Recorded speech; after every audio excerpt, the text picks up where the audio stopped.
Presento de inmediato a mis invitados, el coronel Juan Carlos Liendo, ex jefe de la DINI, me acompaña, gracias por estar aquí, bienvenido. Buenas noches. La dirigente y representante del Emporio Comercial de Gamarra, Susana Saldaña, también. Buenas noches.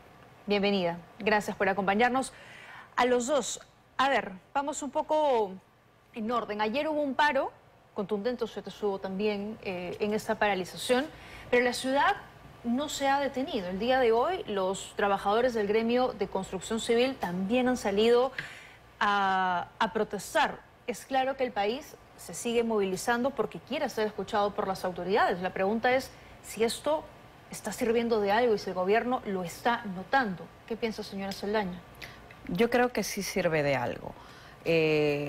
Al menos están saliendo a contestar en sus conferencias de prensa todos los días. Conferencias en las cuales vemos una comunicación retadora, burlona, menospreciando o minimizando a quienes critican, tratando de desacreditar también a los que marchamos, a los que criticamos o a los que exigimos medidas, tratando de desacreditarlos, tintándolos de supuestos intereses políticos sin ninguna prueba en muchos casos. Por ejemplo, ayer nosotros en la marcha de Gamarra, entre las preguntas sobre nuestras demandas, me ha tocado contestar muchas preguntas. Si es que estoy inscrita en algún partido, si tengo algún interés político, o sea, algo que nos parece ridículo, porque debería estar enfocado en que el gobierno escuche las demandas de la población.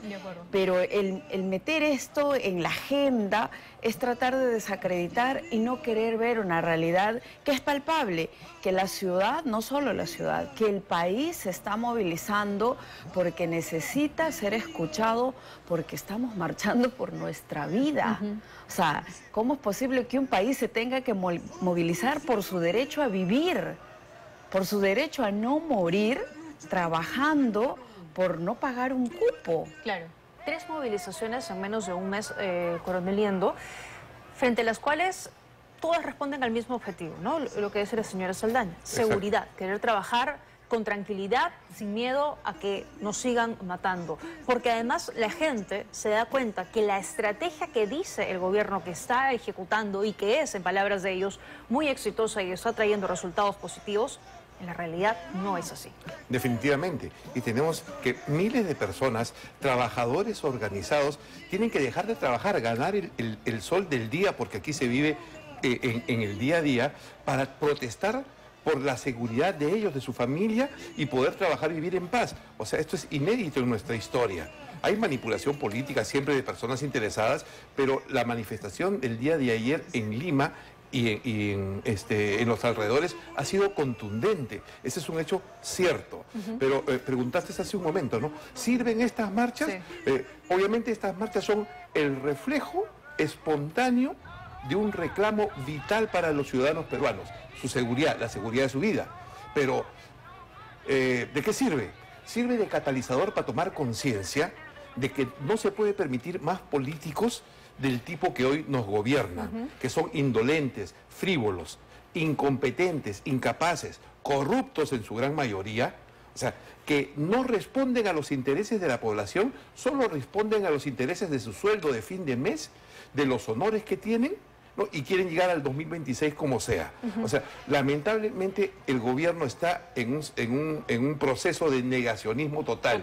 Y tienen asesores que solamente dan medidas para la foto y la narrativa, nada más. Sí. Y su ineficiencia ya es crónica, su incompetencia es total. No hay esperanzas de que un gobierno como este arregle las cosas. Jorge Zapata, el presidente Capeco, estuvo en esa movilización respaldando a los trabajadores de construcción civil. 25 de ellos han sido asesinados desde el 2011 a la fecha. Y hace un par de meses, cuando fue asesinado Arturo Cárdenas, secretario general de Lima, ellos fueron a protestar a la puerta del Ministerio de Trabajo. Dicen que no pasó absolutamente nada. Y hoy volvieron a salir a las calles. Escuchemos a Jorge Zapata. Ya tienen 24 dirigentes sindicales asesinados en los últimos 10 años y cómo no nos vamos a solidarizar con esa situación y sumarnos al reclamo porque haya una mejor política en combate a la violencia, a la inseguridad y a la delincuencia. Yo hago un llamado a los dirigentes de transportistas, al señor Valeriano y al señor Campos. También hago un llamado a las otras organizaciones sociales para convocar una jornada nacional única. A ver, esa jornada ya ha sido convocada. El señor Julio Campos, representante del gremio de transportes, ha dicho que están conversando y de hecho han estado hoy en esta movilización conversando con los representantes de construcción civil, quienes se sumarían a este paro que anuncian se llevaría a cabo en la semana de la PEC, entre el 11 y el 13 de noviembre, unas fechas en las que el país va a ser anfitrión de esta importante cumbre, van a llegar presidentes, representantes de 20 importantes economías, y en ese marco se llevaría a cabo esta nueva paralización. ¿Ustedes se van a sumar, señora Susana? Mira, como Gamarra nosotros nos hemos manifestado y la protesta que hemos hecho dos protestas. Una que es el cierre de nuestros locales de 7 a 2 de la tarde que acató el 99.9%. Y desde las 2 de la tarde que estaban en libertad de abrir si querían, más del 75% continuó cerrado. El cierre ha sido total, la medida ha sido fuertísima en el Emporio. Y de ahí hemos salido nosotros a marchar. Pero todas estas medidas nosotros en Gamarra las aprobamos en asamblea. Ajá. De lo que venga en el futuro nosotros tendríamos que ir a una asamblea general. Haría yo muy mal en adelantar opinión y decir porque yo no me mando sola. De acuerdo. Entonces evaluaríamos el tema, gente, ¿no? Por supuesto. ¿Y hay descontento? ¿Ha escuchado que si podrían sumarse a algo de eso? Mire, nosotros en la asamblea justamente ha determinado que estamos cansados y que hay que decir ya basta, ¿no? Pero también hay otra situación para nosotros en la cual estamos nosotros en la campaña más importante del año. Cada paro, y que ya van 3 en menos de 2 meses, a Gamarra le cuesta 20 millones de soles al día. Claro, porque cada por más paralización. Que no hayan parado, igual no hay clientes. Por supuesto, entonces, por igual supuesto. Y además, lo que viene también es la campaña más importante del año, que representa para nosotros más del 50% de la venta anual. Representa, tan importante es que para miles de micro y pequeños empresarios, más del 70% de los micro y pequeños empresarios, representa un antes y un después. El que en enero estén en la quiebra o el que en enero sigan existiendo. Entonces también yo invocaría a que analicemos eso, porque todo el país, sobre todo el sector emprendedor, no solo Gamarra, Mesa Redonda, los conglomerados a nivel nacional, donde están las MIPES, estamos nosotros ahorita en plena campaña de fin de año. De acuerdo. Pero a pesar de eso, nosotros el día de ayer hemos decidido hacer ese sacrificio porque creemos que la vida no tiene precio, que la vida es más importante. Porque además también, ¿qué queríamos demostrar ayer, Tatiana? Decirle a la presidenta, mostrarle la realidad, porque habíamos escuchado en los días anteriores, es que son informales, es que esto, es que el otro. Ayer hemos marchado empresarios formales, los que pagamos impuestos. Gamarra le genera al Estado peruano 1.500 millones de soles al año. Y hemos marchado junto a los vecinos de La Victoria también, que algunas juntas vecinales, y La Victoria como distrito le genera al Perú 6.000 millones de soles al año, que ni siquiera de asomo ni de broma han pensado en declararla, por ejemplo, en emergencia. Por eso es que yo ayer decía, ¿no? Al gobierno parece no solo no importarle el tema de seguridad por el paupérrimo desempeño que está teniendo en las estrategias en ese sentido, sino tampoco la economía. Ayer, un día de paralización en diferentes sectores, textil, transporte, turismo y otros, se han perdido más de 1.300 millones de soles, según la Cámara de Comercio de Lima. O sea, es un montón de dinero, un montón, el sacrificio que han hecho los emprendedores, los comerciantes, de querer ser escuchados por las autoridades al dejar de trabajar en un solo día. Hoy Patricia Juárez, la vicepresidenta del Congreso, decía que deberían calificarse traidores a la patria aquellos que decidan salir a manifestarse durante los días de APEC por la importancia que tiene esta cumbre para el país. ¿Qué piensa de eso? Bueno, quien habla cuando estuvo en el ejército fue jefe de la seguridad de la cumbre presidencial de APEC que se desarrolló el año 2008 en el cuartel general del ejército. Más de 1 año y medio antes estuvimos en Australia viendo todos los procedimientos de seguridad, y aquí una nota importante que es pertinente ahora, ¿no? Una de las cosas que me llamó la atención en Australia, que 4 días antes de la cumbre presidencial, el Ministerio de Justicia de Australia citaba a todos estos dirigentes que promovían paralizaciones o disturbios y los detenían 4 días antes y los soltaban 4 días después. Les pagaban su sueldo, estaban bien tranquilos, pero no afectaban el tema de APEC. ¿Por qué?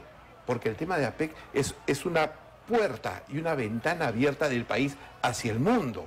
Y en este año, en el 2024, con mucho mayor impacto que en toda la historia de APEC. ¿Por qué? Porque el mundo está en un proceso de cambio geopolítico importantísimo. Ayer ha sido la reunión de los BRICS en Rusia, sí, en plena guerra. La escalada de la violencia sigue en Europa, en la guerra con Ucrania, en el Medio Oriente. China está liderando un nuevo bloque que desafía el orden internacional. Claro. Y el efecto concreto más importante del movimiento global que se ve en nuestra región recae sobre Perú con el puerto de Chancay y 21 presidentes que van a estar después de la elección del presidente norteamericano. Ajá. Todos aquellos que se oponen a que se realice este evento o que generen problemas durante el evento están jugando en contra de los intereses del Perú y a favor de otros países, compañías multinacionales que no les interesa que el Perú salga adelante. Yo entiendo ese punto. Y es importantísimo, es importantísima la cumbre, dar una buena imagen, necesitamos de inversión internacional, por supuesto. Pero entiendo también del otro lado a quienes deciden colocar el foco en esa fecha en particular. Para desafiar al gobierno, digamos, ¿no? Porque no encuentran soluciones. Porque, a ver, si salgo a marchar 3 veces en un mes y no pasa absolutamente nada, pues tengo que decirte, oye, a ver si este anuncio de paro de pronto te hace temblar un poco y ejecutas cosas que realmente valgan la pena. Lamentablemente no encuentro un solo indicativo de que el gobierno tenga ni la voluntad, el conocimiento o la interés para hacer algo bueno. Todas sus estrategias son fallidas, todas sus declaraciones son de un mundo irreal. La soberbia, la frivolidad, la altanería que tienen para dirigirse frente a una realidad donde todos los días mueren peruanos por la incompetencia del gobierno es suprema, Tatiana. Pero el gobierno podría resolverlo rápido, por ejemplo, si el señor Santibáñez da un paso al costado. No Mira, si tanto les preocupa las marchas, exacto, les molestan las marchas, les molestan las manifestaciones, les molestan los plantones, la solución es bien simple. Arreglen el problema, háganse cargo, la presidenta decide que hoy duerme bien y mañana asume su liderazgo para el cual le manda la Constitución. Dicho sea de paso, el Congreso, en vez de estar preocupado por eso, debería estar preocupando y insistiéndole a la presidenta que asuma sus deberes constitucionales. Esa es labor del Congreso. Agarrar y fiscalizar a una presidenta y a un gobierno que no están cumpliendo la Constitución, y los que no cumplen con la Constitución, ¿qué debe pasar en este país? Y la presidenta y su gobierno no están cumpliendo con la Constitución de este Perú. ¿Por qué? Porque no están garantizando el derecho a la vida de las personas y no están garantizando nuestro derecho a trabajar y a vivir seguros. Así dice la ley y no se está cumpliendo. Fácil. Entonces el Congreso, ayúdennos a que esta presidenta cumpla y a ver si mañana amanece de mejor genio, mejor humor y le preocupa el país y no la frivolidad personal y no la imagen personal, sino la imagen de este país. Si de verdad le importa a la presidenta y a su gobierno la imagen de su país y no cómo se ve ella mañana, entonces resuelve el problema, resuelve el problema. Asuma lo que le corresponde, póngase los ovarios que tenemos las mujeres peruanas, no nos deja avergonzadas de la forma tan terrible en que nos estamos sintiendo las mujeres peruanas de tener la primera mujer presidenta de este país y que salga a decirnos una realidad que no existe. Discúlpame, pero de verdad esto a mí me indigna y me desespera porque yo no puedo, no soy capaz, yo no sé cómo hacer para hacer entender más. Después que marchamos, después que hemos mostrado las cifras lapidarias de la inseguridad, de ver a empresarios extorsionados, de escuchar sus llantos, de escuchar sus lágrimas y escuchar su desesperación al no saber qué hacer y al no encontrar solución. O sea, es desesperante. De acuerdo. Los testimonios el día de ayer durante la marcha de gente que, como dice usted, que todavía no han encontrado solución, nadie puede ser tan indolente frente a esa realidad. O sea, nadie puede simplemente decir, estamos haciendo bien las cosas, se está ejecutando todo, cuando la gente que ha salido a marchar, cuando la gente que ha dejado de trabajar y ganar algo de dinero que además se lo tiene que destinar a los extorsionadores. Y dinero, además, Tatiana, que este dinero que se ha perdido, por si acaso, incluyendo los impuestos, ¿no? Debería preocuparle al país. O sea, al gobierno debería preocuparle. Un día paralización, 1.000 millones, oye, cuánto de impuesto es. También. Y aquí hay un punto que quiero Sí. resaltar lo que menciona Susana muy claro, ¿no? No se está cumpliendo la Constitución, no se está cumpliendo las leyes. O sea, por ineficiencia, incompetencia o corrupción, no se está cumpliendo las leyes. No las cumple la Presidenta, no las está cumpliendo el Congreso en su labor de fiscalización, no la cumplen los jueces que no quieren aplicar leyes también. Entonces, los que no cumplen las leyes, ¿qué pasa con quien no cumple las leyes? Tiene que ser sancionado. Y eso no están viendo ni los políticos, ni el Congreso, ni los miembros del Poder Judicial y la Fiscalía, que no están cumpliendo las leyes. Eso no puede pasar por agua tibia.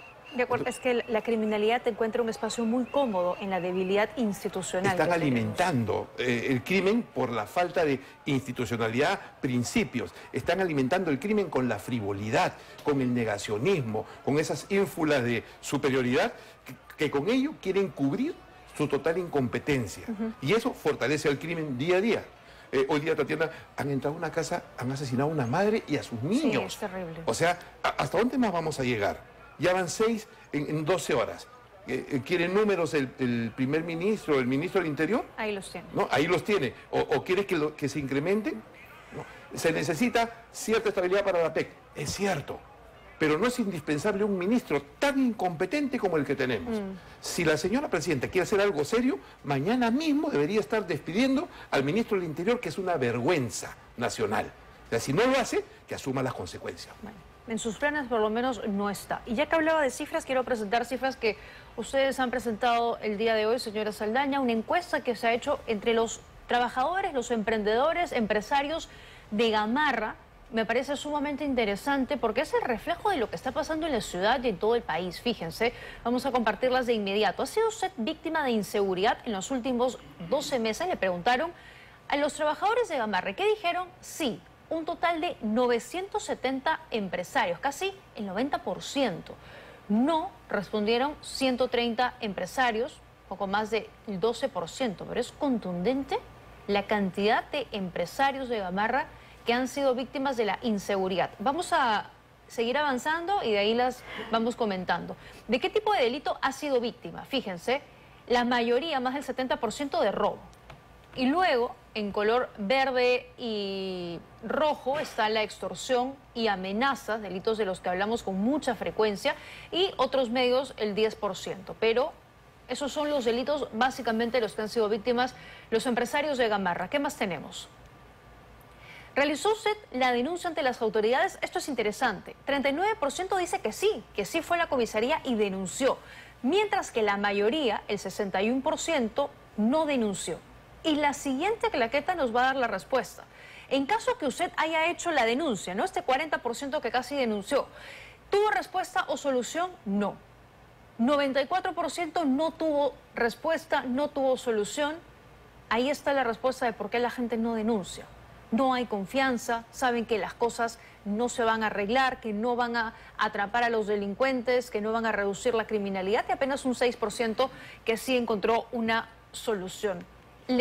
Ahí está la ficha técnica también de esta encuesta. El Grupo Objetivo Empresarios de Gamarra, hombres y mujeres, tamaño de la muestra, 1070 encuestas efectivas, fecha de campo del 10 al 20 de octubre de este año. Señora Saldaña, ¿le sorprendió los resultados que arrojó esta encuesta? Sí, de lo duro. Sabíamos que la situación era complicada y por eso nos dimos el trabajo de hacer esta encuesta que ha sido, ojo, Tatiana, dirigida estrictamente a empresarios formales. La muestra ha sido dirigida uno por uno a empresarios formales, no a trabajadores, para que la muestra no se mezcle de ninguna forma. Y esto es lo que han respondido los empresarios formales, los que pagan impuestos, los que generan empleo. Y ahí hay de todos los tamaños, micro, pequeños, medianos, empresarios, de todos los niveles viven esta situación. Entonces, esta es la realidad que vive el emporio más importante que tiene el Perú. Si no puedes gobernar, si no puedes garantizar la seguridad del emporio más importante que tiene este país, de un distrito que te genera 6.000 millones de soles, ¿qué te interesa? O sea, entonces, ¿cuál es tu prioridad? ¿Cómo lo resolvemos? La paciencia que dice la presidenta que tenemos que tener, la última conferencia, hay que tener paciencia para que los ministros hagan su trabajo. Nosotros nosotros a esta presidenta le hemos tenido paciencia 2 años. Hemos esperado. 2 años nos arrojan 10% nuestros empresarios extorsionados. ¿Hasta cuándo quiere que le tengamos paciencia? ¿Hasta que uno de los nuestros muera? No. No le vamos a esperar. Nosotros no vamos a ver caer en las garras del crimen uno de los nuestros muertos. Y ni un peruano más tampoco. Estamos indignados por lo que ocurre. Y justamente la gente no denuncia mucho porque no confía en las instituciones. Porque ¿cómo denuncias una extorsión? Es que el problema que ni siquiera se abarca como debe ser. Te dicen, tienes que ir y denunciar una extorsión. Te vas a la comisaría, ¿a quién denuncias? La extorsión es anónima. Te la mandan por teléfono, por llamada, te dejan tu carta y te dicen deposita acá porque si no te mato. Te mandan la foto de tu familia, la llamada. ¿A quién denuncias? Pues esa es la pregunta más absurda que se hace a una víctima. Y si en el caso dicen sospecho, ya, ¿de quién sospecha? Sospecho de esto y de esto. El delincuente se enteró antes que tú, tiene la copia de tu denuncia. Porque la no hay un criminalidad tratamiento a la víctima.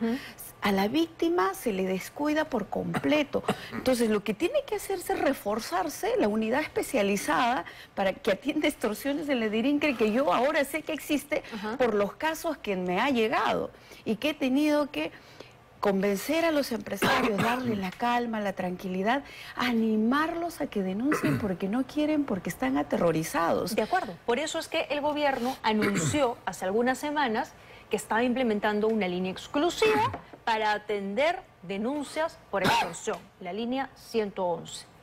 Y hoy, Defensoría del Pueblo nos informó que ha hecho una inspectoría y que ha podido confirmar que esa línea funciona para dar orientación, pero no para recibir denuncias. Vamos a escuchar lo que dijeron. Sí, están recibiéndose las llamadas se reciben, sin embargo, como comentaba, esta función de recibir las denuncias, de formalizar la denuncia del delito de extorsión, es la parte que no se está cumpliendo y según el Código Procesal Penal las denuncias se pueden recibir por cualquier medio. Entonces el medio telefónico es un medio válido para recibir las denuncias. Sí, lo que se ha presentado es que a veces el sistema se satura. O sea que el personal, los 9 policías, los 9 efectivos, no se dan abasto finalmente. Así es. Imagínense, solo 9 policías dando orientación a las víctimas de extorsión, diciéndoles en pocas palabras, anda a una comisaría, pon tu denuncia, cuando ellos lo que quieren justamente es hacerlo desde el anonimato, simplemente desde su casa o desde el lugar donde estén, muchas veces escondidos, poner la denuncia. Y para eso no sirve. Y Dina Boluarte nos dijo hace unas semanas, cuando anunció el lanzamiento de esa línea, que iba a servir justamente para eso. Vamos a recordarlo. La central 111 está destinada para poder trabajar contra la extorsión.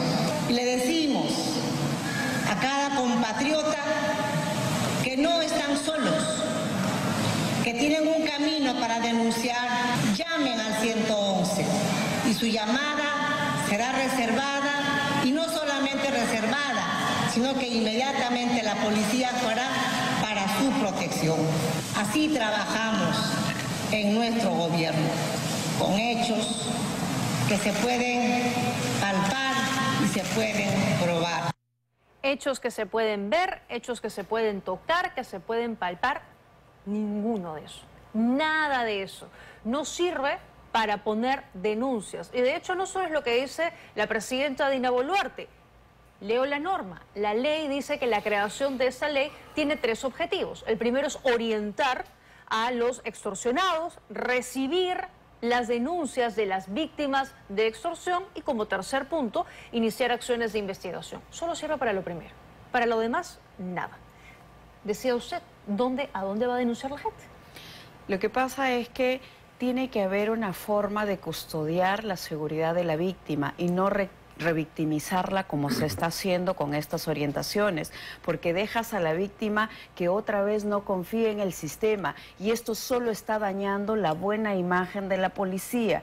Entonces, el gobierno y estas estrategias absurdas están dañando la imagen de la policía y están enfocando a que la gente no confíe. Y eso creo que es uno de los peores daños, que no solamente peor daño que le hacen a nuestra Policía Nacional, sino a las víctimas que están siendo extorsionadas. En la DIRINCRI hay una unidad especializada en el tema de extorsiones. Te digo porque ahora yo sé eso. Yo sé ahora eso porque me he tomado el trabajo de ir, de verificar, y ya hemos nosotros, al menos en Gamarra, de los casos que a nosotros nos llegan directamente, los hemos enfocado y ya se han hecho las denuncias de manera anónima, dándole la seguridad y la tranquilidad a las víctimas. Ojalá que más gente se anime a denunciar, pero si tienes esta línea 111 y que no saben en qué confiar y llaman y solo te dan orientación y no te reciben la denuncia, estamos fritos. Más bien lo que hay que hacer es fortalecer esta unidad que ya existe, no estar inventándonos cosas. Se inventan operativos, se inventan grupos. Por ejemplo, en el tema de grupo especialista en extorsiones, necesitamos a las unidades de inteligencia actuando. Tenemos a la DIGIMIN, tenemos a la DIVIAC, tenemos grupos de inteligencia en la policía que son muy buenos, que han sido muy efectivos. Por ejemplo, la DIGIMIN se ha traído abajo a las organizaciones criminales más grandes.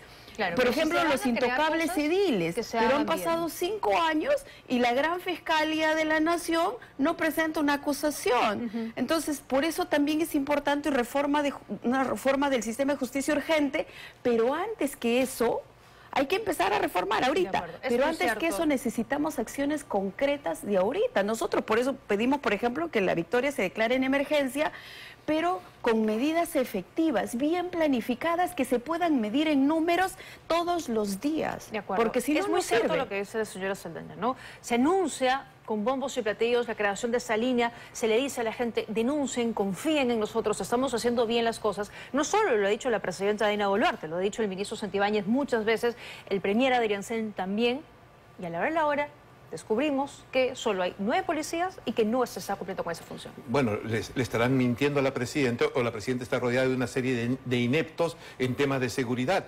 Yo quisiera ver una sola decisión del gobierno, una sola declaración que haya sido coherente y haya tenido resultados positivos. No hay, Tatiana, porque están rodeados de personas que o no conocen el tema o tienen cualquier interés menos en solucionar el problema. Y aquí el problema es enorme, es gravísimo, porque se tiene que reestructurar el sistema judicial, se tiene que reestructurar el sistema penitenciario, crear mecanismos de emergencia, y la policía también tiene que ser reestructurada, renovada simultáneamente. Si tuviéramos un cuerpo de investigaciones especializado como la PIP, un cuerpo como la Guardia Civil que controle el orden público y controle la seguridad de la ciudad, la seguridad interna como la republicana, sería distinto. Aquí el gobierno está en la calle en tema de seguridad. ¿Y sabes qué cosa se necesita, Tatiana? Yo creo que deberíamos declarar en emergencia el gobierno. El gobierno es el que está en emergencia porque no sabe qué hacer. Y evaluar seriamente los daños que nos va a causar mientras más continúe en el poder personas que no tienen ni la sensibilidad, ni la humildad, ni la decisión para trabajar con la tragedia de la gente. Que es capaz de hacer esa evaluación es la ciudadanía. Sí. Porque a quien le corresponde, como decía la señora Saldaña, que es el Congreso, no está cumpliendo tampoco con esa función. Yo creo que lamentablemente tenemos que esperar hasta el término de APEC para ya tomar posición bien clara frente a un gobierno totalmente incompetente. Hay algo que se escucha muchísimo y lo hemos comentado aquí, y es el señor Santibáñez hablando, enredando con cifras.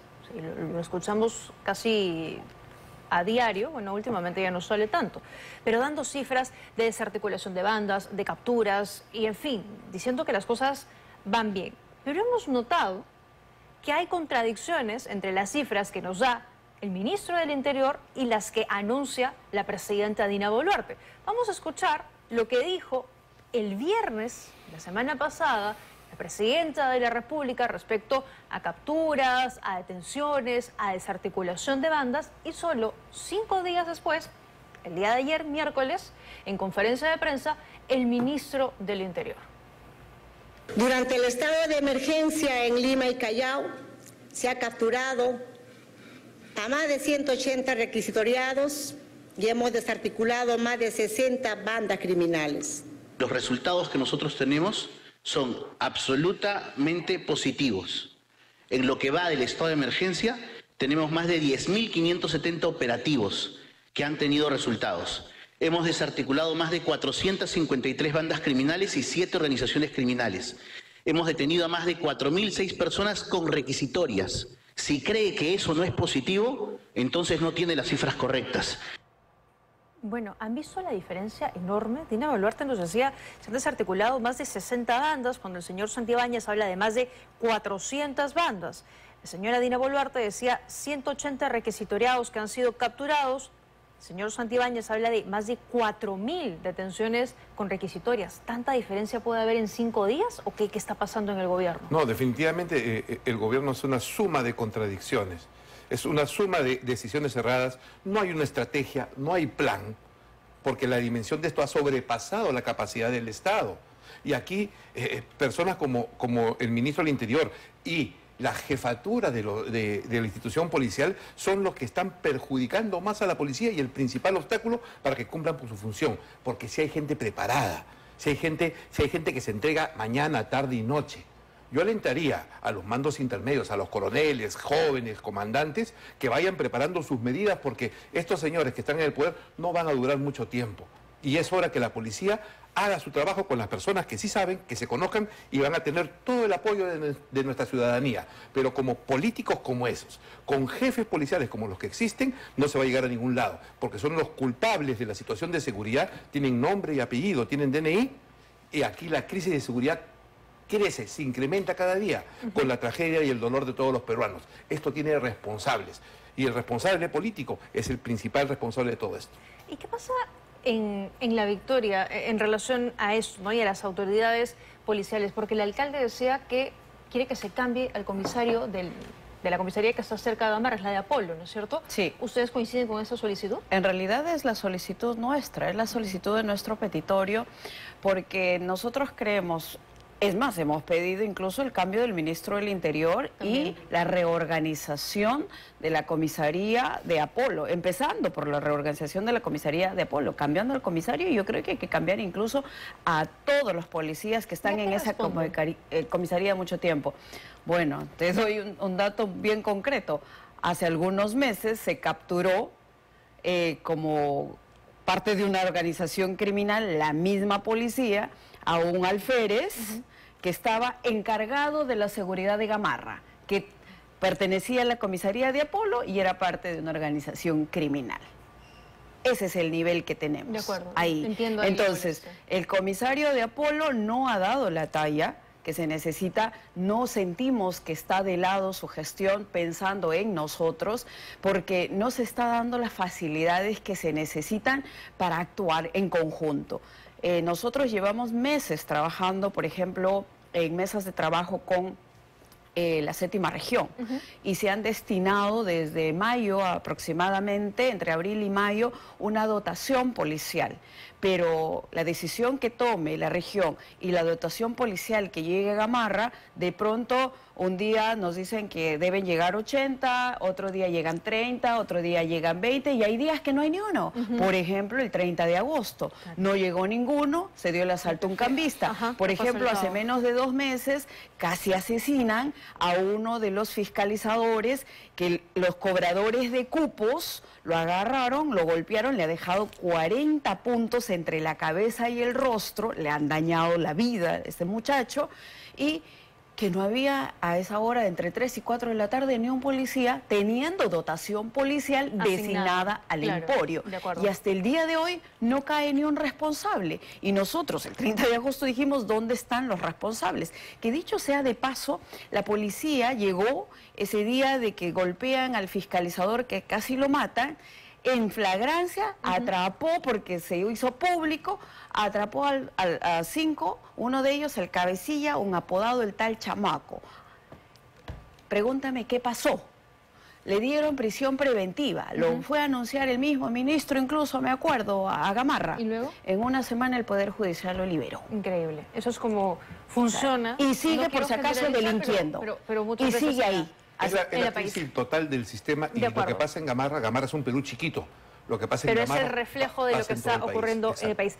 Tengo que hacer una rápida pausa. Les pido que se queden con nosotros. Al regresar quiero conversar con ustedes respecto a una propuesta del gobierno para que se prohíba la circulación de 2 personas en moto, y además el alcalde de Lima, Rafael López Aliaga, que propone que los comercios tengan cámaras para que recién se les pueda dar licencia de funcionamiento. Volvemos con eso.